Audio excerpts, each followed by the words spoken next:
बंधू अशोक खरात संदर्भातली breaking news आहे। खरातचे निकटवर्तीय जितेंद्र शेळके यांचं निधन झाले।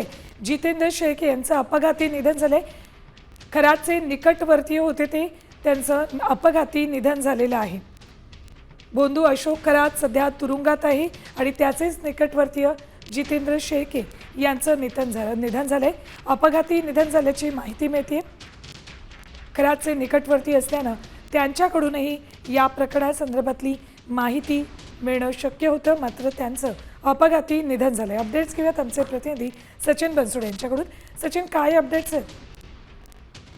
निश्चितच बघितलं तर जितेंद्र शेळके जे आहे ते आपल्या कुटुंबियांसमवेत संभाजीनगरहून शिर्डीच्या दिशेने येत होते आणि वैजापूरच्या पुढे आल्यानंतर समृद्धी महामार्गावरती चॅनल नंबर 506 जवळ हा अपघात झालेला आहे।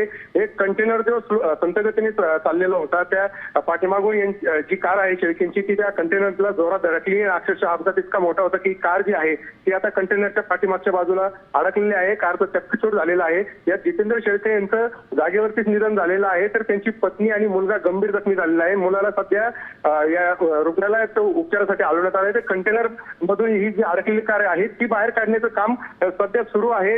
कार अडकल्यामुळे रेस्क्यूला मोठा अडचणी येत आहे। मात्र जितेंद्र शेळके यांच्याबद्दल सांगायचं झालं तर ते शिवनिका संस्थान जे आहे मिरगावचं, अशोक खरात जिथे अध्यक्ष होता त्या संस्थांचे ते उपाध्यक्ष देखील आहेत आणि त्यांचे जे सिल्वर वॉन्स आहे शिर्डीतला, या ठिकाणी देखील अशोक खरात यांच्यासोबत त्यांची पार्टनरशिप होती आणि अनेक व्यवहारांमध्ये देखील। धन्यवाद या संपूर्ण माहितीसाठी। तर जितेंद्र शेळके जे अशोक खरातचे निकटवर्ती आहेत, त्यांचा अपघाती मृत्यू झालाय, तर त्यांची पत्नी आणि मुलगा गंभीर जखमी आहेत। शिवनिका ट्रस्टचे शेळके हे उपाध्यक्ष होते।